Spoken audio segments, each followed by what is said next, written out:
اپنے وسائل سے تعمیر نو کے لیے وسائل فراہم کرنے کا عندیہ اور عزم کیا تھا، اور 50% $8 بلین ہم نے انٹرنیشنل کمیونٹی کو ریکویسٹ کی تھی کہ وہ اس میں پاکستان کی مدد کرے. لیکن پاکستان کے لیے جو خیر سگالی پیدا ہوئی اور جو پاکستان کی گورنمنٹ نے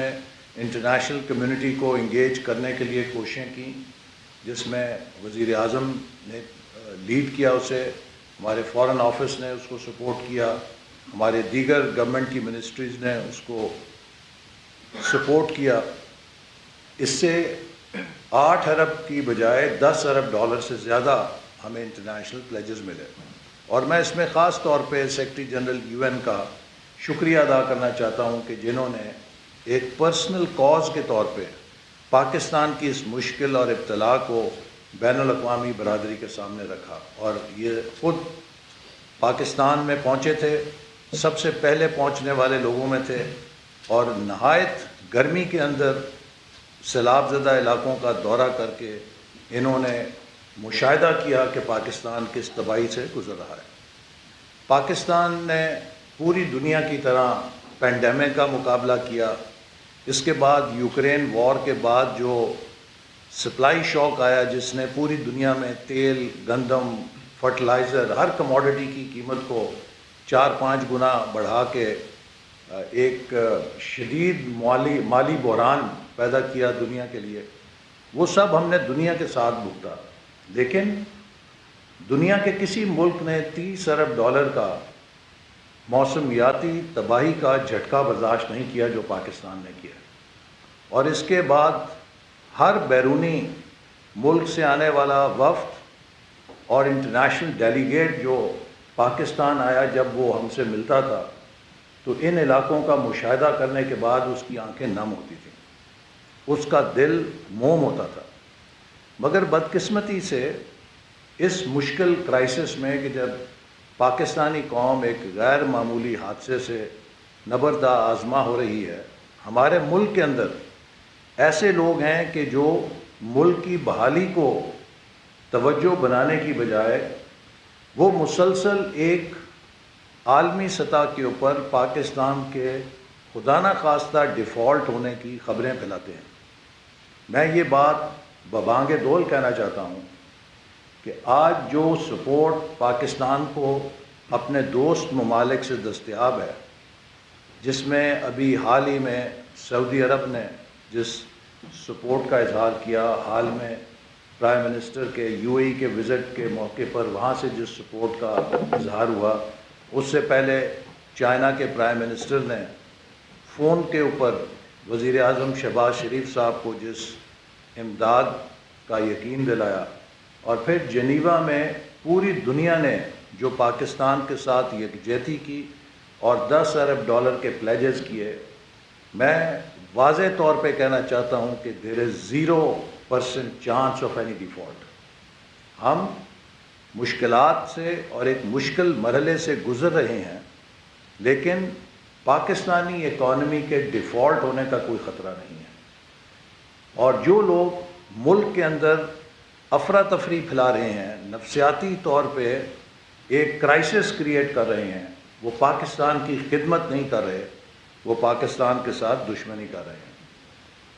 میں نے جنیوا کے بعد برطانیہ آ کر کوشش کی ہے کہ ہم پاکستان کے ڈائسپورا کو ریچ آؤٹ کریں. کیمبرج یونیورسٹی، آکسفورڈ یونیورسٹی میں جو ہمارے فیکلٹی ممبرز ہیں، جو ہمارے اسٹوڈنٹس ہیں، اسی طرح UK کے اندر جو ٹاپ پروفیشنلز ہیں، ان سے بھی بات کی ہے. اور اب ایک ایسا مرحلہ ہے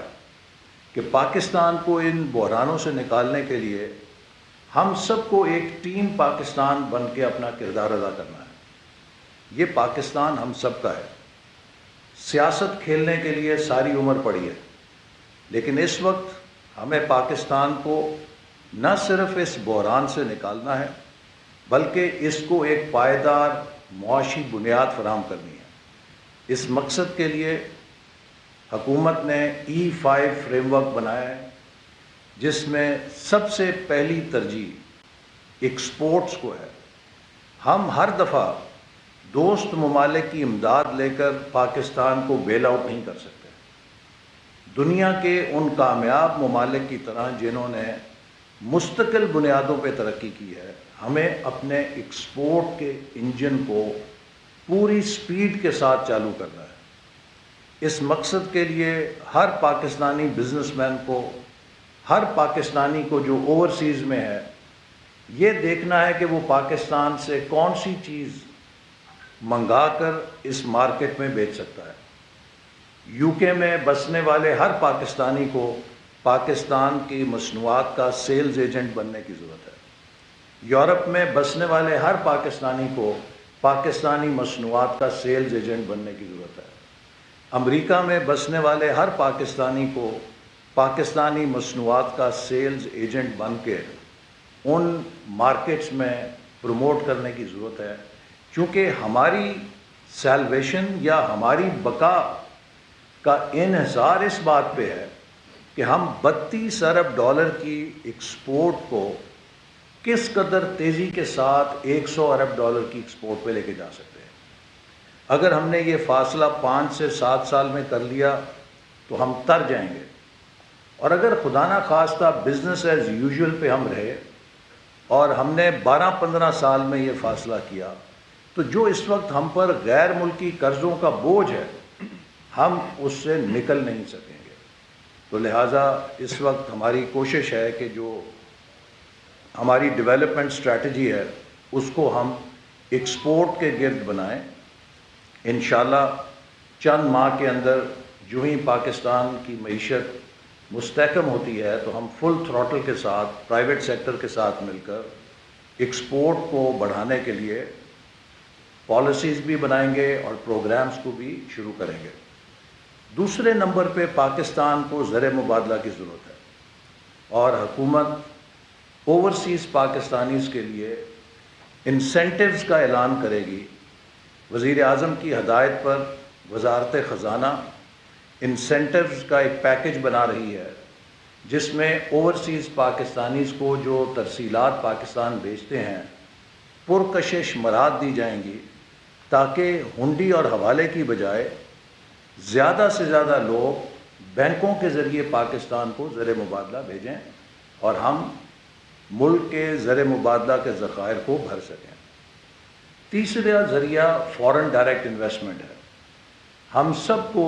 پاکستان میں فورن انویسٹمنٹ لانے کے لیے بھی مل کر کام کرنا ہے، اور اس کے لیے بھی بورڈ آف انویسٹمنٹ کو خصوصی ہدایات دی گئی ہیں کہ پاکستان میں ایف ڈی آئی کو مزید تیز رفتاری سے لانے کے لیے وہ اپنے فرائض کو انجام دے، اور پاکستان کے اوورسیز پاکستانیز کے ساتھ مل کر وہ غیر ملکی سرمایہ کاری کو پاکستان میں لانے کے لیے فیسیلیٹیشن کرے۔ پاکستان میں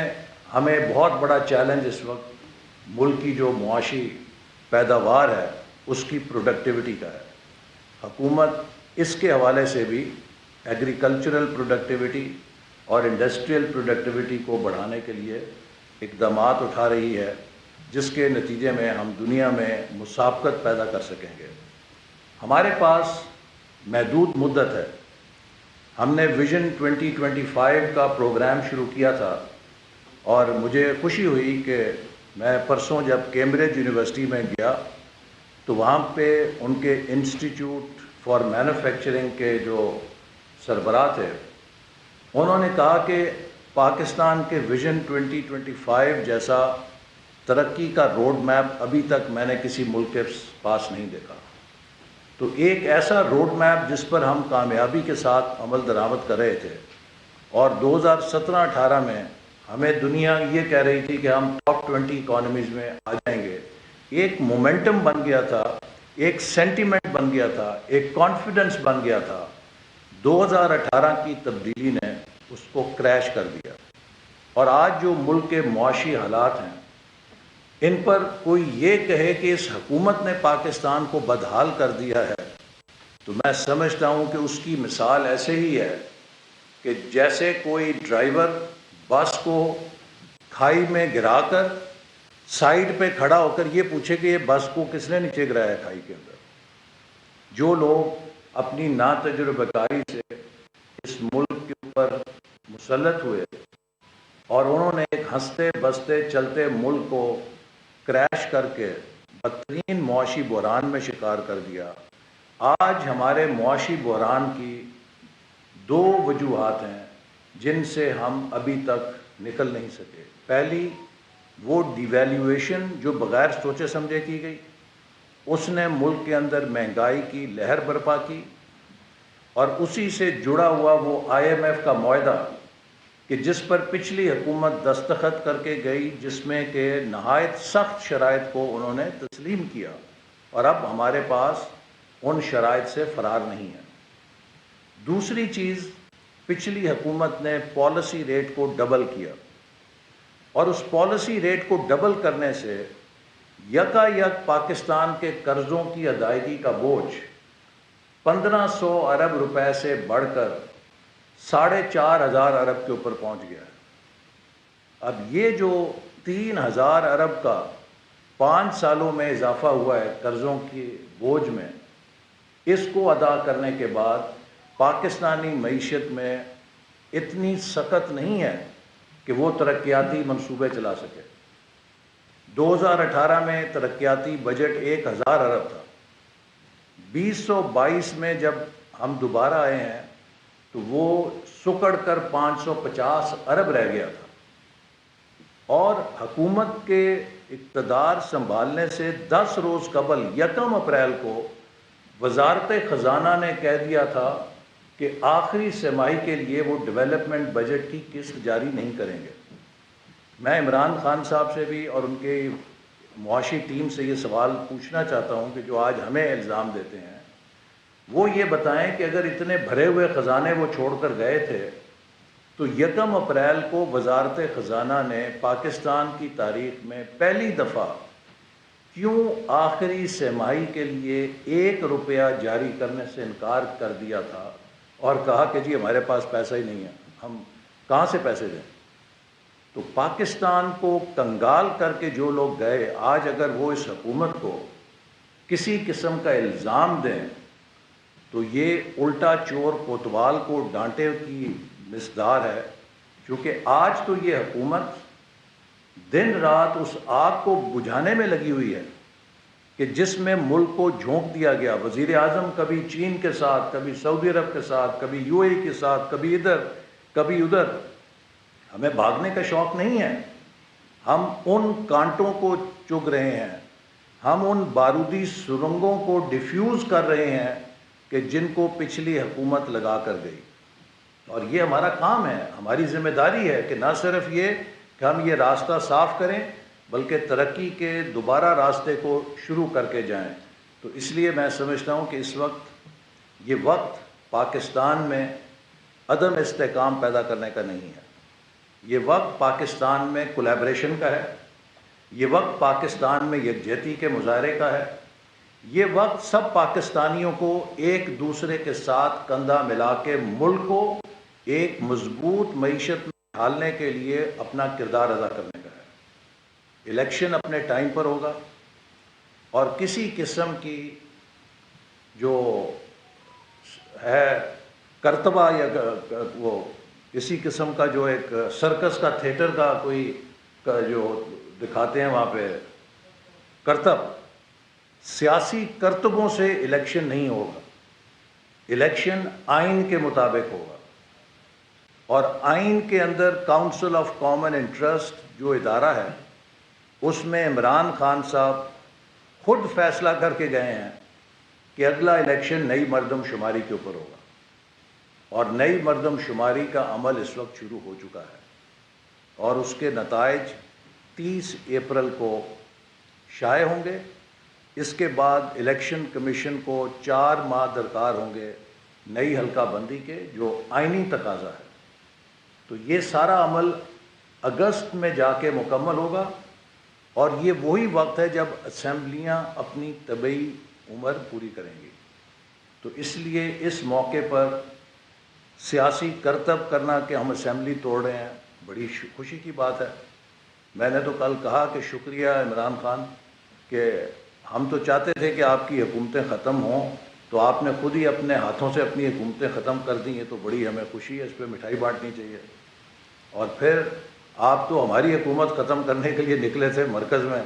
آپ نے اپنی حکومتیں ختم کر دی ہیں، یہ بھی ایک بہت بڑی آپ کی کامیابی ہے کہ ہدف آپ کا بدل گیا۔ آپ کا ہدف تو وفاقی حکومت کو ختم کرنا تھا، تو آپ نے اپنی حکومتیں اگر ختم کی ہیں، ہمیں اس پہ کیا اعتراض ہو سکتا ہے؟ لہذا اس قسم کے جو ہتھ کنڈے ہیں جن سے ملک کے اندر سیاسی بے یقینی پیدا ہو، جن سے ملک میں پولیٹیکل انسرٹنٹی پیدا ہو، یہ پاکستان کا ایجنڈا نہیں ہو سکتا، یہ پاکستان کو کمزور کرنے کا ایجنڈا ہو سکتا ہے۔ تو لہٰذا میں سمجھتا ہوں کہ پاکستان کے عوام باخبر ہیں کہ اس وقت ہمیں کن چیلنجز کا سامنا ہے۔ کہ آپ اربوں روپے آٹا سکینڈل بنا لیں، پاکستان کے اندر گندم کے وافر ذخیرے موجود ہیں، اور ان وافر ذخیروں کی موجودگی